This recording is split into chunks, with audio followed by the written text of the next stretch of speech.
Occupy చేస్తే government land అయినా అవును సార్, అదే అందుకోసం. ఎందుకంటే ఇప్పుడు మా వార్డుల జాగా కూడా ఏం లేదు సార్.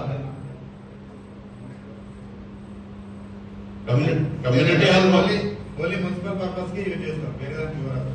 అవును సార్, కమ్యూనిటీ హాల్ ప్రజల కోసమే కదా సార్, మున్సిపల్ కూడా ప్రజలదే కదా. అదొక కమ్యూనిటీకి పోతుంది. అంటే కమ్యూనిటీ హాల్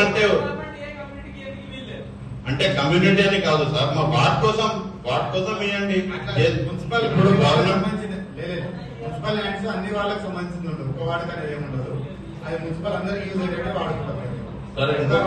కమ్యూనిటీ హాల్ అట్లా ఉండదు. ఇప్పుడు మీటింగ్ స్టార్ట్ అయినప్పటి నుంచి ఇప్పటిదాకా ఉర్దూ ఎజెండా ఇస్తలేరు సార్, నెగ్లెక్ట్ అయిపోతుంది. అది వైస్ చైర్పర్సన్ గారు చెప్పారు, నిన్న మాట్లాడినారు వైస్ చైర్మన్ సార్, కానీ నెగ్లెక్ట్ లేరు. ఎవరైనా ఉంటే చేపిద్దామని. సరే, ఒక్కరు ఉన్నారని నాకు తెలిసింది, నేను చెప్తాను. కానీ అది చూడండి సార్, ఎందుకంటే నెగ్లెక్ట్ అయిపోతుంది అది.